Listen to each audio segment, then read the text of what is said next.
हर हर महादेव। एक बार दो दैत्यों ने सोचा क्यों ना माँ पार्वती का अपहरण कर लिया जाए।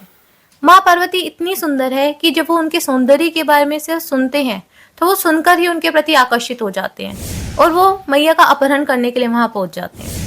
वो दोनों दैत्य थे विदल और उत्पल। उन्होंने ब्रह्मा जी की बहुत कठोर तपस्या की थी और उस तपस्या को करके उन्हें वर मिला था कि कोई भी पुरुष उनकी हत्या नहीं कर सकता। तब वो सभी देवताओं को परेशान करना शुरू कर देते हैं। देवता अपना सारा कष्ट जाके ब्रह्मा जी को कहते हैं। ब्रह्मा जी उन्हें कहते हैं कि तुम शिव और शिवा की आराधना करो, उनकी आराधना से तुम्हारा निश्चय ही कल्याण होगा। ऐसा सुनकर सभी देवता अपने धाम पहुंचते हैं और उनकी आराधना करना शुरू करते हैं। एक बार नारद जी के द्वारा मैया पार्वती के सौंदर्य की प्रशंसा सुनकर वो दोनों दैत्य उनके अपहरण की सोचने लगते हैं और जहां पे माता पार्वती गेंद से खेल रही थी वो वहीं पहुंच जाते हैं। वो दोनों बहुत दुराचारी थे, उनका मन बहुत चंचल हो रहा था।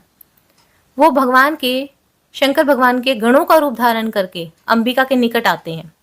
तब दुष्टों का संहार करने वाले शिव ने उनकी तरफ देखा और उनके नेत्रों से जो चंचलता झलक रही थी उससे वो पहचान जाते हैं कि ये दोनों गण नहीं है, ये दोनों दैत्य हैं। फिर महादेव जी ने दुर्गति नाशनी दुर्गा को संकेत से, नेत्रों के संकेत से बताया कि ये दोनों दैत्य हैं, गण नहीं है।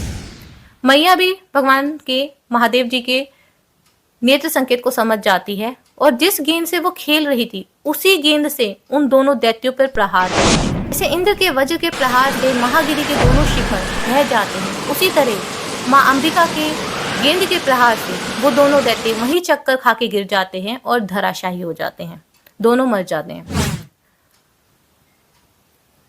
वही गेंद लिंग रूप में परिणित होता है और समस्त दुष्टों का निवारण करने वाला वह लिंग कंदुकेश्वर के नाम से विख्यात हुआ और जेठेश्वर के समीप स्थित हो गया। जो भी मनुष्य इस कथा को हर्षपूर्वक सुनता है, सुनाता है या फिर पढ़ता है, उसे किसी का भी भय नहीं रहता। इसी लोक में उसे सारे सुख मिलते हैं और अंत में देव दुर्लभ दिव्य गति को भी प्राप्त होता है। जय जय श्री राधे, हरे कृष्ण।